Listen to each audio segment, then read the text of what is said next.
오늘 이 아침 하나님께서 주시는 말씀 창세기 29장 1절에서 20절 말씀 한 절씩 교독하겠습니다. 야곱이 발행하여 동방 사람의 땅에 이르러 본즉 들에 우물이 있고 그 곁에 양 세 떼가 누웠으니 이는 목자들이 그 우물에서 물을 양 떼에게 먹임이라. 큰 돌로 우물 아구를 덮었다가 모든 떼가 모이면 그들이 우물 아구 위에서 돌을 옮기고 양에게 물을 먹이고는 여전히 우물 아구 그 자리에 돌을 덮더라. 야곱이 그들에게 이르되 나의 형제여 어디로 서뇨? 그들이 가로되 하란에서로다.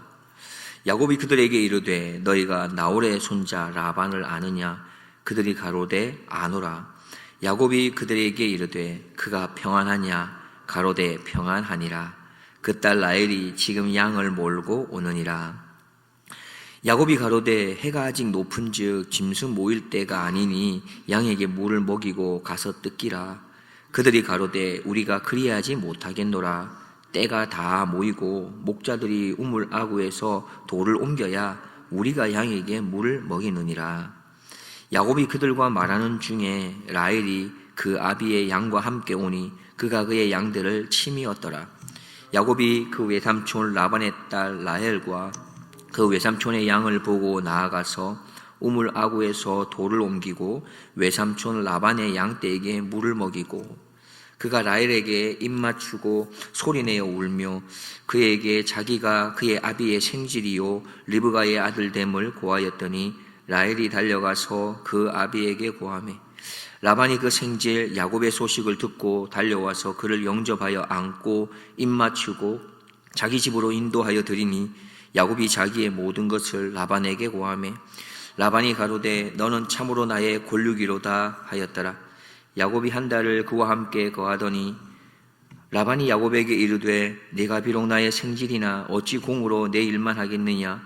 무엇이 내 보수겠느냐? 내게 구하라. 라반이 두 딸이 있으니 형의 이름은 레아요 아우의 이름은 라헬이라. 레아는 알력이 부족하고 라헬은 곱고 아리따우니 야곱이 라헬을 연애함으로 대답하되 내가 외삼촌의 딸은 작은 딸 라헬을 위하여 외삼촌에게 7년을 봉사하리이다. 라반이 가로되 그를 내게 주는 것이 타인에게 주는 것보다 나으니 나와 함께 있으라. 야곱이 라헬을 위하여 7년 동안 라반을 봉사하였으나 그를 연애하는 까닭에 7년을 수일같이 여겼더라. 아멘. 우리는 눈앞의 현실이 불확실하고 또 우리가 만나게 되는 사람들과의 그 관계가 뒤엉키게 되고 그렇게 미래가 안개처럼 이렇게 흐릿하게 느껴질 때가 많게 되면 그런 일이 우리 삶 가운데 잦아지게 되면 우리가 믿음을 가지고 살아간다 하지만 우리가 하나님의 약속보다는 현재에 닥치게 되는 어려움, 그 두려움을 더 크게 느낄 때가 있는 것 같습니다. 오늘 등장하는 야곱은 지금 도망자의 신분에 있습니다. 브엘세바를 떠날 때 그의 발걸음은 그렇게 가볍지 않았을 겁니다. 무거웠을 거예요. 도망자라고 하는 두려움이 있었을 것이고 그리고 자기의 마음 한편에는 형을 속였다라고 하는 그런 죄책감도 있었을 것이고 미래에 대한 불확실함 때문에 불안함도 뒤섞여 있었을 겁니다. 그런데 오늘 본문 1절은 어떻게 시작하냐 하면 야곱이 발행하여 동방 사람의 땅에 이르렀다라고 시작하고 있습니다. 여기서 발행했다라는 말은 그의 발을 들었다라고 이렇게 표현할 수 있는데 이 표현은 그냥 다른 곳으로 옮겼다라는 의미만 있는 것이 아니라 새로운 출발에 대한 의미를 내포하고 있습니다. 새로운 소망을 가졌다. 뚜렷한 목적의식을 가지고 그가 출발하기 시작했다.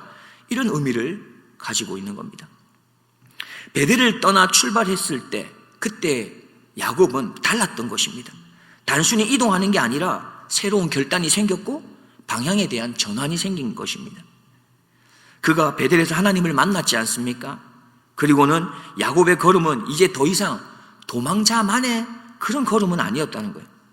이제 거기에 약속을 붙들고 걸어가게 되는 그런 걸음으로 바뀌기 시작한 것입니다. 하나님이 개입하기 시작하신 것이요. 더 밀접하게 개입하시기 시작합니다. 그리고 이어서 그 걸음 위에 놀라울 만큼 하나님께서 또한 어떻게 인도해 가시는지를 우리에게 보여줍니다. 이어서 4절 이하 6절 말씀을 보게 되면 하란 근처에 도착한 이 야곱은 우물가에서 목자들을 만나게 됩니다. 그들은 마침 하란에 있는 사람들이었습니다. 그리고 이야기를 나누어 보니 라반을, 자기의 삼촌 라반을 잘 알고 있는 사람이었고, 때마침 그때 라헬이 양떼를 이끌고 이곳으로 오고 있다는 그 사실까지 알게 됩니다. 세상 사람들이 말하는 표현으로 한다면 이것은 다 우연이라고 표현할 수 있을 겁니다. 우연히 그곳에서 하란 사람을 만났고, 우연히 그 사람들이 삼촌 라반을 알고 있었고, 우연히 그때 라헬이 그곳으로 오고 있었다 말할 것입니다. 그러나 우리가 신앙적인 관점에서 본다면 이것은 우연이 아니라 하나님의 섭리였던 것이죠. 요셉은 마침 그곳에서 만난 그 목자를 통해서, 그 목자의 말을 통해서 자신이 지금 정확하게 하나님이 인도해 가시는 그 길로 가고 있음을 확인할 수 있었습니다. 자신이 만나야 될 삼촌의 집으로 향하고 있음을 알았던 것이죠. 하나님께서는 그렇게 야곱이 길을 잃지 않도록 인도하고 계십니다. 구체적인 사람들을 준비하시고 구체적인 상황을 통해서 인도하고 계신 것입니다. 마침내 야곱은 라헬과 마주하게 됩니다. 그러자 야곱은 조금 엉뚱한 행동을 합니다. 즉시 돌을 굴려서 우물을 이렇게 열고요, 그 다음에 양떼에게 물을 먹입니다. 사실 이러한 행동은 당시의 관습을 깨어버린 행동입니다. 이전에 야곱이 목자에게 물었을 때도 그렇게 행동하지 않았잖아요. 기다렸습니다. 물이 귀했기 때문에 함께 먹고 함께 행동했습니다. 또한 우물을 덮고 있는 이 돌이 하도 무거웠기 때문에 혼자 옮기기가 쉽지 않은 것이었습니다. 그런데 야곱은 그런 행동을 했던 것이죠. 쉽게 생각해 볼 수 있는 건 아마도 자기가 잘 아는 사촌 라헬을 만났기 때문에 너무나 반가운 나머지 도와주고 싶어서 그랬는지도 모르겠습니다. 그런데 한편으로는 자신의 존재를 이렇게 돋보이게 드러내고자 하는 모습도 그 안에 담겨 있는 것이죠. 이어서 야곱은 라헬에게 입 맞추고 이렇게 다가갑니다. 소리내어 울었다 말합니다.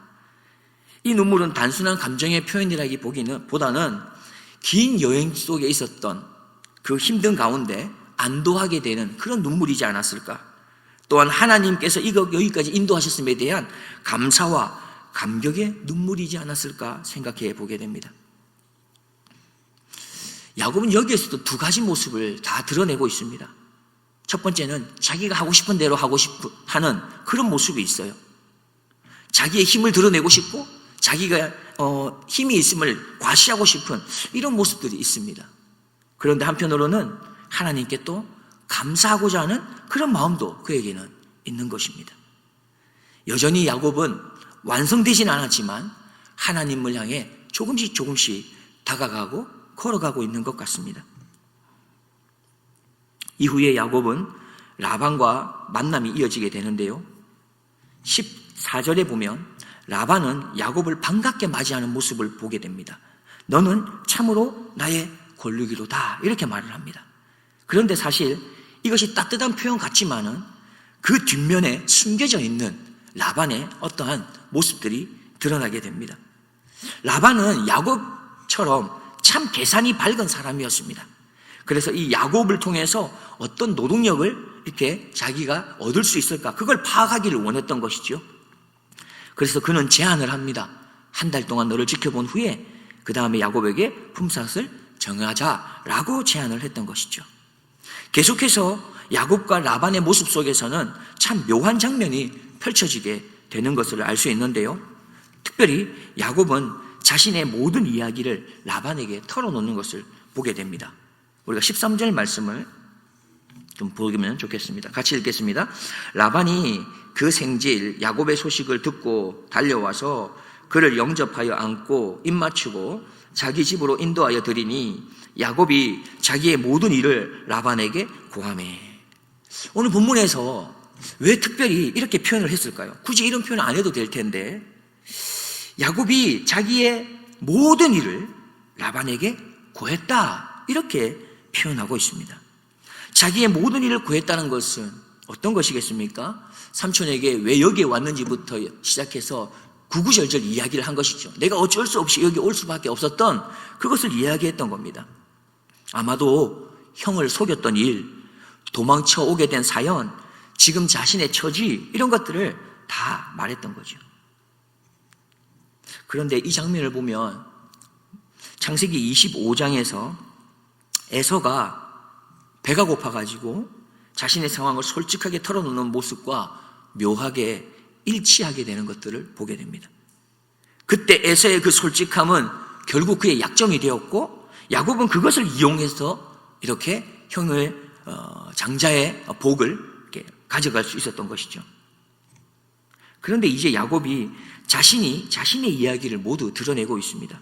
그리고 아이러니하게도 그 솔직함은 훗날에 그를 얽매는 또 하나의 올무가 됩니다. 이 모습은 우리에게 불편하지만 중요한 진실을 또한 말해주게 되는데요. 하나님의 인도가 우리 가운데 있습니다. 하나님의 인도하심 속에 우리가 있습니다. 하나님의 붙들림 속에 우리가 있습니다. 그런데 그 가운데 여전히 우리가 감당해야 할 결과들이 우리와 함께 있다라는 것입니다. 야곱은 형을 속였습니다. 그래서 이제 그는 속임을 당하는 그런 인생의 국면에 또한 들어가고 있는 것입니다. 자신의 선택이 만들어낸 그 결과를 피할 수 없는 것이죠. 찰스 스퍼전 목사님은 이렇게 말합니다. 죄는 용서받을 수 있지만 그 결과는 여전히 우리를 가르친다라고 말했습니다. 야곱의 인생이 바로 그렇습니다. 하나님께서 그를 버리지 않으셨죠? 그렇지만 동시에 그가 배워야 할 길도 하나님께서는 허락하신 겁니다. 그가 배워야 할 길도 하나님이 인도하고 계신 것입니다. 18절 말씀을 보면은 야곱은 라헬을 사랑해서 그를 위해서 7년을 일하기로 이렇게 약속을 합니다. 그런데 이어서 20절 말씀을 보면 그가 얼마나 그를 사랑했던지 그에 대한 표현을 여기에 소개하는데요. 7년을 어떻게 여겼다 합니까? 수일같이 여겼다 말합니다. 참 인간의 사랑을 아름답게 표현했다라고 여겨집니다. 그리고 또한 여기에는 신앙의 본질이 여기에 숨겨 있는 것이죠. 다시 말하면 사랑은 시간을 바꿀 수 있나 봅니다. 어떻게 바꾸었습니까? 7년이라는 것을 수일로 바꾸어 버렸던 거예요. 또한 사랑이라고 하는 것은 인내가 있는 곳입니다. 인내를 가능하게 합니다. 기쁨이 있게 하고 의미가 있게 만듭니다. 내가 있는 그곳에 내가 사랑으로 있다면 인내가 가능한 곳입니다. 내가 있는 그곳에 사랑으로 있다면 그것에 기쁨이 있는 것이죠. 내가 있는 그곳에 사랑이 있다면 의미가 있는 그런 곳이 되는 겁니다. 우리는 다시금 질문하게 됩니다. 나는 지금 무엇을 사랑하며 살고 있는가? 내가 하는 일은 사랑에서 비롯된 것인가? 아니면 의무나 압박감으로 하고 있는 것인가? 야곱은 사랑 때문에 7년을 견뎌냅니다. 그런데 여기에는 더 깊은 것들이 숨겨 있습니다. 하나님께서 이 7년을 통해서 야곱을 더 괜찮은 모습으로 다듬어가고 계신다는 겁니다. 속이면서 살아왔던 그의 인생, 그 사람이 이제는 기다림을 배우고 헌신을 배우는 그런 사람으로 변해가게 하시는 거죠. 그렇게 하나님께서는 우리의 시간들을 그냥 낭비하시는 적이 한 번도 없으신 것입니다. 오늘 본문 전체를 통해서 우리에게 말하고 있습니다. 보이지 않는 손이 우리 가운데 일하고 있다는 겁니다. 하나님의 손이 우리 가운데 일한다는 것이죠. 우연처럼 보이는 만남, 자연스러운 대화, 평범한 노동, 그리고 기다림의 시간까지 이 모든 게 하나님의 섭리 안에 있다고 말하고 있습니다. 그래서 우리의 삶도 다르지 않습니다. 우리가 지나온 삶을 되돌아보면은 설명할 수 없는 그런 만남들이 있죠. 또 이해가 되지 않는 그런 순간들, 시간들이 있습니다. 그러나 신앙은 그 모든 것들을 이렇게 고백하게 합니다. 그렇지. 그 모든 것들을 통해서 하나님이 나를 여기까지 인도하셨지라고 말입니다. 혹시 지금 우리의 선택 때문에 복잡한 상황 속에 계신 분은 없습니까? 혹은 예상치 못한 어떠한 오랜 기다림 때문에 지쳐있는 분은 없으십니까? 그렇다면 야곱의 이야기를 우리는 기억해야겠습니다. 하나님의 인도하심이란 우리의 실수마저도 다 포기하지 않으신다는 겁니다. 그것까지도 붙들고 계십니다. 그리고 그 모든 것들을 엮어서 결국 하나님 그분의 약속을 이루어 가십니다. 원하옵기는 언젠가 우리도 야곱처럼 눈물로 깨달았기를 소원합니다. 반드시 우리도 눈물을 통해 야곱이 깨달았던 그 이상의 것들을 깨달아야 할 줄로 믿습니다. 무엇입니까? 하나님은 한 번도 우리를 놓치신 적이 없다고 하는 이 사실을 말입니다. 이사야 41장 10절입니다. 두려워 말라, 내가 너와 함께 함이라. 놀라지 말라, 나는 내 하나님이 됨이니라. 내가 너를 굳세게 하리라. 참으로 너를 도와주리라. 참으로 나의 의로운 오른손으로 너를 붙들리라. 기도하겠습니다. 하나님 아버지, 날마다 주님과의 그 만남을 사모하기를 소망합니다. 주님의 이끄심으로 내가 걷는 걸음에 변화가 있게 하옵소서. 주님의 이끄심으로 내가 만나는 사람들과의 관계 속에서 주님의 인도하심을 보게 하옵소서. 주님의 이끄심으로 사람도 또 나에게 주어진 일도 주님의 그 사랑으로 힘있게 기쁨과 감사로 감당하게 하옵소서. 그렇게 주님의 섭리가 내 삶의 구석구석 역사하고 계심을 보고 내가 붙드는 내가 아닌 나를 붙들고 계신 주님을 신뢰하고 믿고 믿음의 걸음을 걸어가는 주님의 자녀가 되게 하옵소서. 감사드리오며 나의 참된 주인이 되시는 예수 그리스도의 이름으로 기도드리옵나이다.